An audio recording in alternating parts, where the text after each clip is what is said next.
We're going to be doing an unboxing of the brand new Galaxy J3.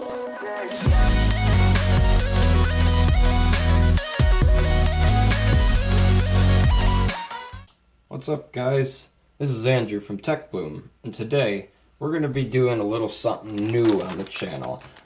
We usually review flagship phones and such, but today I got a new phone that I will be used and it will be activated. So here's the phone. Just got it today. It's quite interesting, actually. It has really good specs. It's probably the best budget phone I think you can buy because it does have a Super AMOLED display, which most budget phones usually don't provide. It's also running the new TouchWiz from Samsung, so therefore it'll do much better in processing. Now, to get an idea of what kind of upgrade we're looking at here is I am coming from the Galaxy S3. The S3 I have officially decided a while ago and finally got an upgrade. It's just slow. It is slow. It can't keep up with life, day-to-day, normal life. It's a great phone, don't get me wrong, but it's just, whenever I get a text message, the whole phone just freezes right up, which is not really good. And whenever I try to do anything, it gets so laggy and slow. So it's time for me to upgrade to a phone that's actually functional in real life. So this is going to be an unboxing for the very first time. I don't really know much about the phone. This is pretty much a first experience for me and for you. So I guess we'll have at her.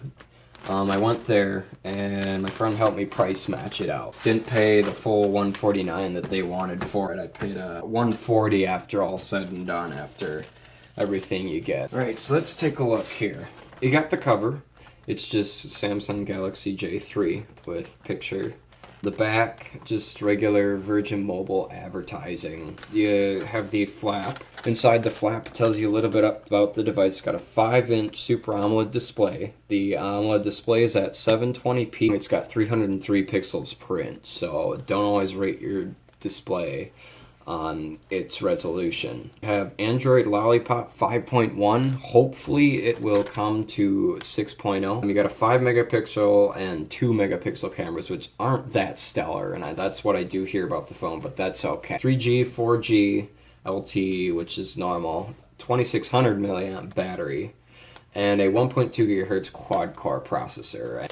So let's take a look here. Rip off the back.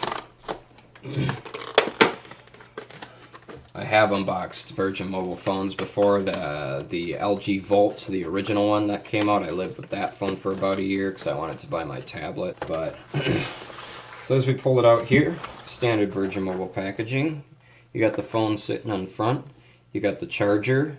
And this time around, it's not just typical Samsung. You got the battery back there. You also got the headphones, which is amazing. I never expected this budget phone to come with headphones, but it does. So that's a really neat thing. And my handy dandy cloth, because I can't set any devices on hard surfaces for many reasons. We'll pull it open. There it is, with the screen protector still on it, which is awesome. Oh wow. Alright. Doesn't have the battery in it, and I already can say it's very light. We'll put the battery in and we'll probably relook at that. But there it is, the J3. It's gold. Only comes in gold color for Virgin Mobile. There is a white one available, which would have been nice. But I think it's a nice phone. I think I'm really going to like it, seeing that it's going to have the new system. So then we got headphones. Really nice for Samsung to include these on a prepaid phone. I wasn't expecting these at all. I love my Galaxy S3 headphones though, so I probably will keep these safe. Then you got your charger. It's a Samsung normal charger, 1 amp. Yeah, I don't think this phone has fast charging, which is okay. Micro USB standard cable. And then you have your literature packets, which is normal. No one ever reads them. And then we got the battery. The battery here, 2600 milliamp, should be plenty enough. We'll get a real day-to-day test on battery life soon. The S3 I think comes with a 2300 milliamp, so it's a little bit of an increase, but the S3 is old technology and should be a jump anyway. Just normal. Oh, there is a SIM card in there. That's new. Virgin Mobile usually doesn't have SIM. Battery in there. I'm not going to take off any of the plastic quite yet. So now it's in there. Pretty light. Actually very light for being the big phone that it is. Slimmer and lighter than I thought. So we'll power it on. There we go.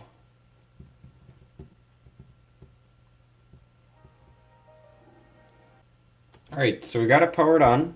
Looks actually very good right now. I really don't see a problem in having... Yeah, talk back, I don't care. So I guess we'll start putting in my information here.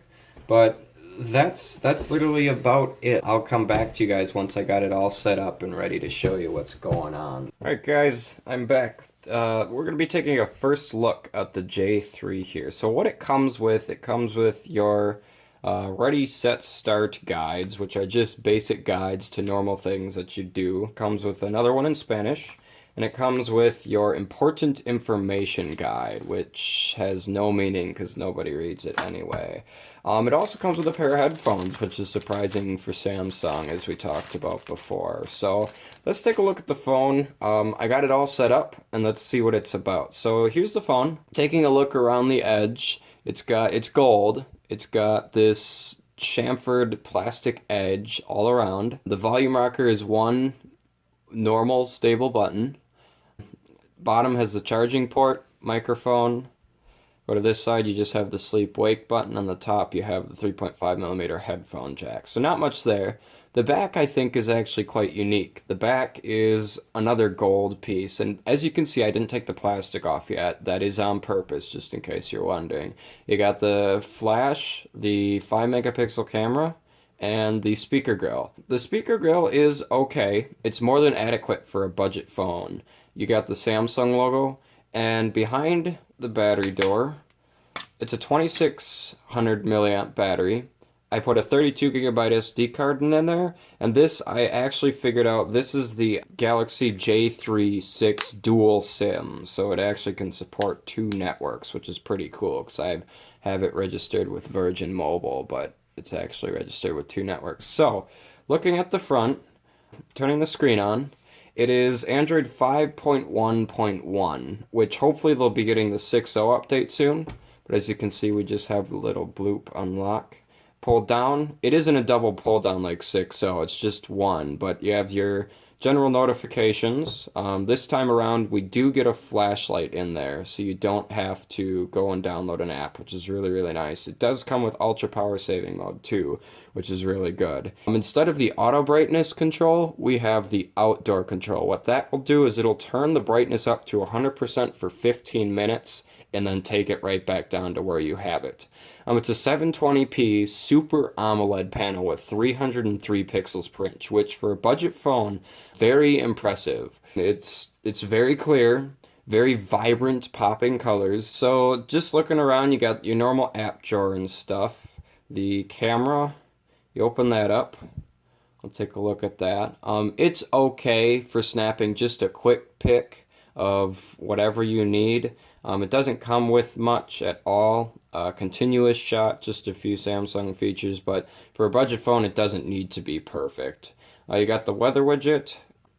Go through here. In the settings, we can take a look on top. It does have the new setting layout on top, but other than that, it doesn't have much. The data usage button in the notifications does not exist for Sprint companies, which I don't quite understand why they're not doing, but for that reason, you have to go into data usage and you got to turn your mobile data on, which kind of sucks, but if you're on a limited plan, it lets you limit your mobile data usage, which is really, really good. For a budget phone, I would say it's very good, but it's lackluster of some features too. The screen is very good, which the whole phone in general compensates for. Has very good viewing angles. It's just a very good phone all around. But if you're a person that likes the old-fashioned keyboards that you press, this is probably not quite for you because there is no option in the messaging to turn on haptic feedback. So if I go to a number and I go to settings, there really isn't much settings in the keyboard settings. You have your auto capitalize, auto space, auto punctuate. You can have the sound on, but there is no vibrates. It only vibrates when it needs to, which is kind of a downside if you want that haptic feedback option. So then talking about battery life. So it is my first day using it, and I'm just reporting back to you from that. But so far, I have had Wi-Fi and mobile data turned on all day, and sleep time is very good. It keeps the phone set when it's awake. The LTE usually pulls a lot of battery, but on this, it doesn't seem to pull a lot of battery, which is really, really nice to have, other than it just sucking your battery down. And then you put it to sleep, and it actually works very well. The other thing it's lackluster of that some of you may want, but these are the capacitive buttons. The capacitive buttons do not light up. They're this shiny metallic gold polished into the phone, which some of you it may not matter at all, but some of you it may be very important. It's just a normal Samsung home button. There is no fingerprint reader in it, but that's a given. Going up, the screen does not quite fill the full black area of the phone, but that's also, I think, okay. Up on the top, we have a black area. You have the speaker grill, the 2 megapixel front-facing camera, and the proximity sensor. On the lock screen, you get two options initially. Initially, you get the camera and the phone swipe. So swipe to launch into the camera, or lock it. Swipe to launch into the phone. Now, coming from a Galaxy S3, I would say this phone is very fast. I was actually quite impressed with multitasking. This isn't many apps, but I've had 15 apps open at a time and the phone hardly lags down. So coming from an old phone or an LG Stylo is going to be quite an upgrade, because this phone is very fast and it works very fluid all around and still has that great vibrant display that all Samsung devices are straining to have so far. So overall, the phone is a very, very good budget phone. I think it's going to be a great upgrade, and I feel it's going to enhance my daily productivity much better without the phone lagging or bogging down. Watching video is very good. Don't get fooled by the screen resolution. It's well built, and I think it's going to handle a lot of wear and tear too, and keeping the back on there until I get a case and a screen protector for it. So overall, I think it's a very good budget phone. And right now, I would have to say it's the best budget phone on the markets that you can buy. So, and there I got a message. So, thanks for watching. I hope to come back to you soon, and we will try to get more reviews to you as soon as possible. Thanks. Bye-bye.